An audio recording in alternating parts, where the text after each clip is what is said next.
हाय, मैं सोनाली हूँ। वीडियो शुरू करने से पहले मेरे चैनल सोनाली वॉइस को सब्सक्राइब करें और रेगुलर अपडेट पाने के लिए बगल में दिए गए बेल आइकन को प्रेस करें। मेरा नाम अमृता है। ये कहानी मेरी बेटी अर्चना और उसकी जिंदगी के बारे में है। मैं बिजनौर के एक छोटे से कस्बे की रहने वाली हूँ। जब मैं विधवा हो गई तो मेरे माँ बाप ने मेरी दूसरी शादी कर दी। उन्होंने मेरी शादी एक ऐसे व्यक्ति से कर दी जिसका पहले से एक बेटा था। मेरी भी एक बेटी थी। अब मेरा बेटा और बेटी एक ही कमरे में सोते थे, लेकिन सुबह उठते ही मेरी बेटी बेड की चादर रोज बदल देती और छुप छुप कर पुरानी चादर धोकर खुद नहाने चली जाती। कई बार तो वह बेहोश भी हो जाती थी। वह दिन बी दिन कमजोर होती जा रही थी। एक दिन सुबह सुबह मैं जल्दी से बेटी के कमरे में गई। वहां का माहौल देखकर मैं शर्म से पानी पानी हो गई। भगवान से यही प्रार्थना की कि ऐसा मंजर किसी माँ को न दिखाए। मेरी बेटी और बेटा, मेरी शादी के 2 साल बाद ही मेरे पहले पति का निधन हो गया था। उस वक्त मेरी उम्र 18 साल थी, क्योंकि मेरे माँ बाप ने मेरी शादी 16 साल की उम्र में कर दी थी। मैं अपने माँ बाप की इकलौती बेटी थी, लेकिन मुझे लगता था कि मैं उन पर बोझ हूँ। मेरे पैदा होने के बाद मेरी माँ कभी खुश नहीं हो पाई और मेरे पिता को बेटे की चाहत थी, इसलिए वे मुझे नापसंद करते थे और मुझसे दूर रहते थे। उन्होंने मुझसे कभी प्यार नहीं किया और हमेशा गुस्सा करते थे। कुछ खानदानी मजबूरियों के कारण वे दूसरी शादी भी नहीं कर सके, इसलिए वे मुझसे नफरत करते थे और मेरी शादी जल्दी करवा दी। मेरे पहले पति सरकारी स्कूल में शिक्षक थे। हमारी एक 3 साल की बेटी थी। एक दिन स्कूल से लौटते समय उनका एक्सीडेंट हो गया और उनका निधन हो गया। वह दिन मेरे लिए किसी कयामत से कम नहीं था। कुछ समय बाद मेरे सास ससुर ने मुझे मेरे माँ बाप के घर भेज दिया। उन्हें भी मैं बोझ लगती थी। मैं अपनी बेटी को लेकर अपने माँ बाप के घर वापस आ गई। मेरे माँ बाप भी मुझे अच्छा नहीं समझते थे। मैं अपनी बेटी को सीने से लगाकर अकेले रोती थी। कुछ समय बाद मेरे माँ बाप ने मेरी दूसरी शादी कर दी, एक ऐसे व्यक्ति से जिसकी पहले से ही एक बेटा था। हमारी शादी हो गई क्योंकि हम दोनों की स्थिति समान थी। उसका बेटा मेरी बेटी से 1 साल छोटा था। उसके बेटे का नाम आशीष था और मेरी बेटी का नाम अर्चना। हम सब साथ रहने लगे और वक्त गुजरता गया। अर्चना 16 साल की हो गई और आशीष 15 साल का। फिर मेरे दूसरे पति का भी देहांत हो गया। उनकी तबीयत हमेशा खराब रहती थी, लेकिन हम जैसे तैसे गुजारा कर रहे थे। उनके जाने के बाद घर की रौनक चली गई। हमारे पास अपना मकान था, इसलिए किराए की चिंता नहीं थी और घर में ही एक छोटी सी किराने की दुकान थी। एक रात जब हम सो रहे थे, अचानक एक जोर की आवाज आई। आवाज आशीष के कमरे से आई थी। मैं उसके कमरे की तरफ दौड़ी और देखा कि कमरे की छत गिर गई थी। मैं घबरा गई, लेकिन आशीष वहां नहीं था। वह शायद बाथरूम गया था, इसलिए बच गया। मैंने ईश्वर का धन्यवाद किया कि उसे कुछ नहीं हुआ, लेकिन हमारे पास इतने पैसे नहीं थे कि छत को ठीक करवा सकें, इसलिए हमने उसे वैसे ही छोड़ दिया। इसके बाद मैंने अपना बिस्तर रसोई में डाल लिया और बच्चों को कमरे में सोने के लिए कहा, क्योंकि बाहर बहुत सर्दी थी। कमरे में एक बेड और एक चारपाई थी, जिस पर दोनों बच्चों को सोना पड़ता था। मजबूरी थी, क्या कर सकते थे। एक कमरे में दुकान थी और कुल 3 कमरे ही थे। इस स्थिति में हमें गुजारा करना था। एक दिन आशीष सुबह नाश्ता कर रहा था और अर्चना अभी सो रही थी, जो उसके लिए असामान्य था। मैंने उसे उठाने की कोशिश की, लेकिन वह बेहोश थी। मैं घबरा गई। मैंने आशीष से कहा कि पास के डॉक्टर को बुला लाओ। डॉक्टर ने कहा कि अर्चना बहुत कमजोर है और उसे आराम की जरूरत है। जब अर्चना को होश आया तो उसने बताया कि उसे चक्कर आ गए थे। मैंने उससे आराम करने को कहा और नाश्ता लाने चली गई। जब मैं नाश्ता लेकर आई तो अर्चना कमरे में नहीं थी और चादर भी गायब थी। मैंने देखा कि वह चादर धो रही थी। मैंने उसे डांटा और आराम करने को कहा, लेकिन उसने कहा कि चादर धोना जरूरी है। उसके बाद उसने नाश्ता किया और सो गई। आशीष भी काम पर चला गया। आशीष कपड़े की दुकान पर काम करता था। वह बहुत मेहनती था। घर की दुकान मैं खुद चलाती थी, लेकिन दुकान अच्छी नहीं चल रही थी। एक दिन मैंने देखा कि अर्चना फिर से बेहोश हो गई। उसकी हालत देखकर लग रहा था कि उसके शरीर का सारा खून खींच लिया गया हो। डॉक्टर ने कहा कि यह मामूली बात नहीं है और अर्चना की हालत सीरियस है। जब अर्चना को होश आया तो मैंने उसे कड़े शब्दों में कहा कि अब वह कोई काम नहीं करेगी। लेकिन कुछ देर बाद मैंने देखा कि वह फिर से चादर धो रही थी। यह सब मामूली नहीं था। जब से आशीष ने उसके कमरे में सोना शुरू किया था, तब से अर्चना ऐसा कर रही थी और बेहोश हो रही थी। मुझे समझ नहीं आ रहा था कि यह सब क्या हो रहा है। अर्चना की हालत दिन ब दिन क्यों खराब हो रही थी। मैं बहुत चिंतित थी। एक दिन मैंने कुछ ऐसा देखा जिसे देखकर मैं दंग रह गई। अर्चना सुबह सुबह चादर धोकर छत पर सुखा रही थी और एक तरफ खड़ी होकर उल्टी कर रही थी। मैंने उससे पूछा, क्या हो गया है तुम्हें? उसने कहा, अचानक से मेरा दिल खराब हो गया। मैंने कहा, तुम चादर क्यों धो रही हो और क्या छुपा रही हो मुझसे? मेरी बेटी घबरा गई। उसने कहा, माँ, ऐसा कुछ नहीं है जैसा आप सोच रही हैं। उसकी बातों से मुझे शक हुआ। मैंने उसे थप्पड़ मार दिया और वह जमीन पर गिर गई। तभी अचानक आशीष भी आ गया। उसने कहा, माँ, आप क्या कर रही हैं? आपने इस पर हाथ क्यों उठाया? मैंने उससे कहा, हाँ, मैंने इसे मारा है और इस पर हाथ उठाया है। मुझे ये बहुत पहले ही करना चाहिए था, लेकिन अभी मैं पूरी बात नहीं जान पाई हूँ। जिस दिन मुझे तुम दोनों के बारे में सब कुछ पता चल जाएगा, उस दिन देख लेना। मुझे खुद नहीं समझ आ रहा था कि मुझे क्या हो गया था। जो कुछ मेरे दिल में आ रहा था, मैं वही बोलती जा रही थी, जबकि मुझे ऐसा नहीं करना चाहिए था। रात को अचानक मेरी आंख खुली और मैंने देखा कि मेरे बच्चों के कमरे की लाइट जल रही थी। इस वक्त वे क्या कर रहे थे? उन्हें तो इस समय सो जाना चाहिए था। शाम को तो कह रहे थे कि आज जल्दी सो जाएंगे। जब मैं कमरे के करीब गई तो देखा कि वे जाग रहे थे और बातें कर रहे थे। वे किसी बात पर बहुत खुश हो रहे थे।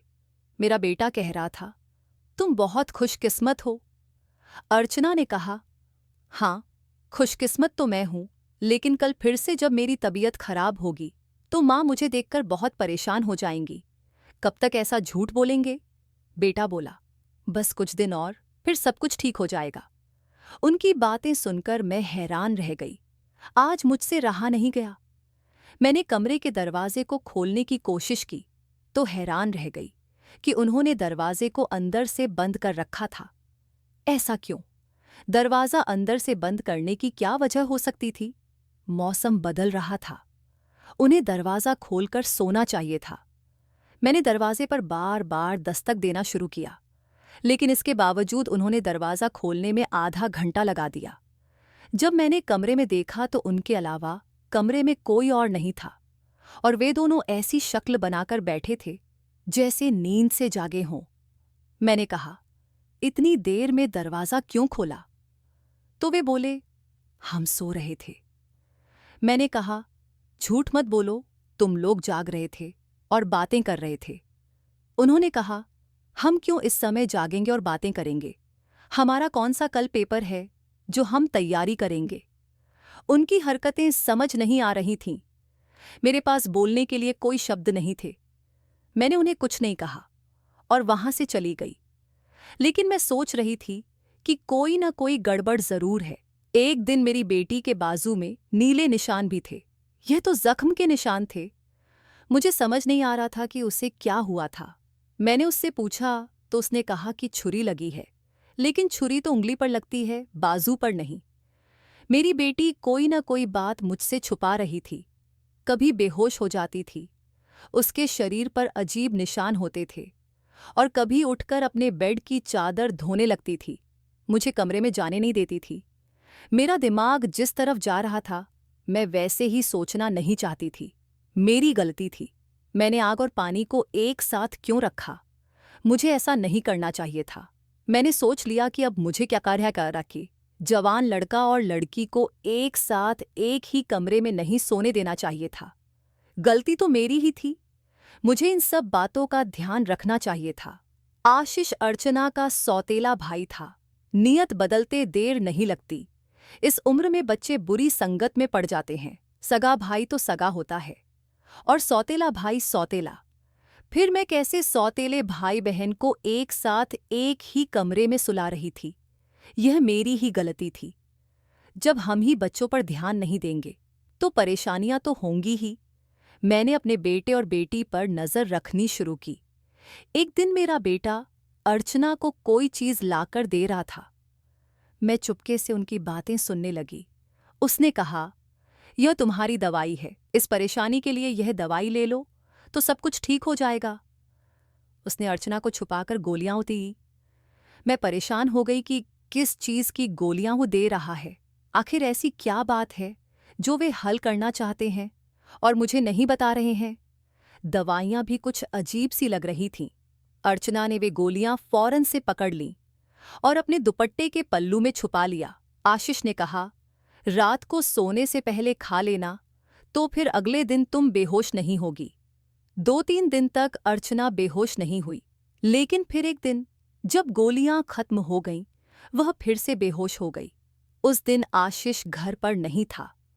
मैंने आज फायदा उठाने का सोचा। मैंने बहुत ही होशियारी से बेटी के नीचे से चादर खींच ली और उसे अपने कमरे में ले आई। मुझे देखना था कि इस पर ऐसा क्या लगा होता है जिसकी वजह से मेरी बेटी सुबह उठते ही उसे धोने लगती थी और अपनी बीमारी का भी ख्याल नहीं करती थी। जब मैंने चादर को खोलकर देखा तो पहले तो मुझे कुछ नजर नहीं आया, लेकिन जब ध्यान से देखा तो यह देखकर मैं हैरान रह गई कि उस चादर पर सफ़ेद सफ़ेद बाल थे और पूरी चादर बालों से भरी हुई थी। मुझे समझ नहीं आई कि यह किस चीज़ के बाल हैं, क्योंकि यह बाल बिल्कुल सफ़ेद और छोटे छोटे थे। मैं हैरान हो गई, लेकिन मुझे यह बात समझ नहीं आई। मैं सोचती रही कि यह सब क्या हो रहा है। मैं अपनी बेटी और बेटे की हरकतों पर नज़र रख रही थी और सोच रही थी, लेकिन किसी नतीजे पर नहीं पहुंच रही थी। एक दिन मेरी बेटी को पता चल गया कि मैंने चादर देख ली है। वह मेरे पास आकर बैठ गई और कुछ अजीब सी घबराई हुई नजर आने लगी। मैंने उससे पूछा, क्या बात है, क्यों परेशान हो? उसने कहा, माँ, वह चादर कहाँ है? मैंने कहा, मैंने धो दी है। यह सुनकर वह जाने लगी तो मैंने उसका हाथ पकड़कर रोक लिया और कहा, मैं सब कुछ देख चुकी हूं।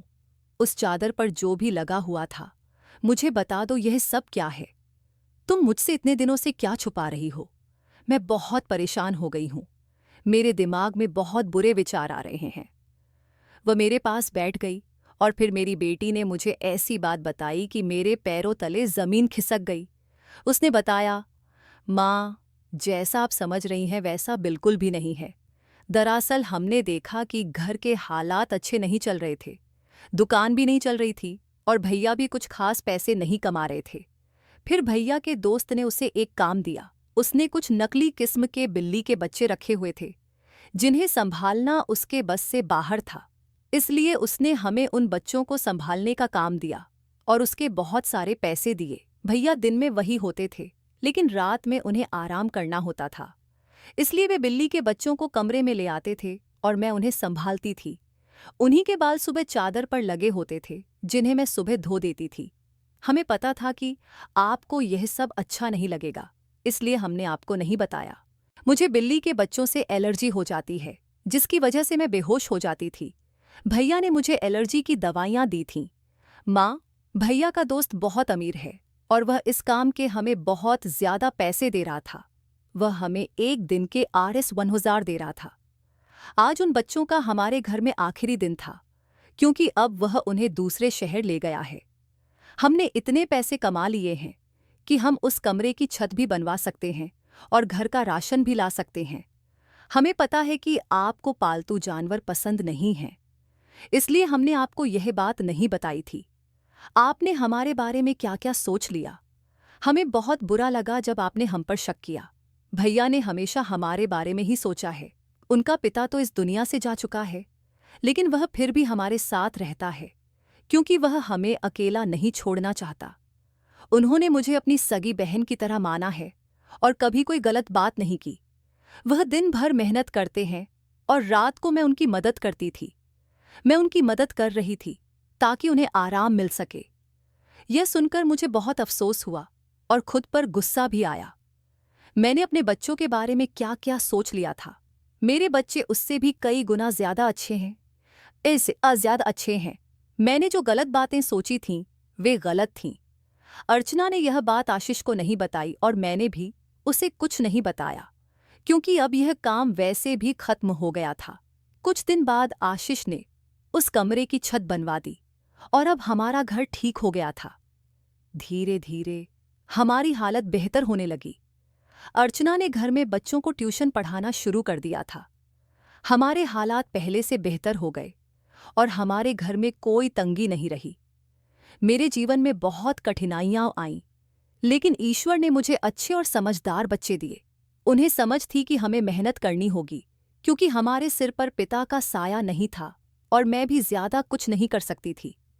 यह एक बहुत बड़ी बात थी कि अब सब कुछ ठीक हो गया। ऊपर वाले का लाख लाख शुक्र है कि जैसा मैं सोच रही थी वैसा कुछ नहीं हुआ। आखिर में मैं कहना चाहूंगी कि अपने बच्चों का ध्यान रखें, उनके साथ समय बिताएं और उनकी गतिविधियों पर नजर रखें। जब बच्चे जवान हो जाएं तो उनका बिस्तर अलग कर दें। मेरी गलती से सीखें और अपने बच्चों के साथ वही गलती न दोहराएं जो मैंने की। उम्मीद है कि आपको हमारी कहानी पसंद आई होगी। अगर कहानी पसंद आई हो तो वीडियो को लाइक करें, चैनल को सब्सक्राइब करें और नोटिफिकेशन बेल को दबाएं ताकि आपको नई अपडेट सबसे पहले मिल सके।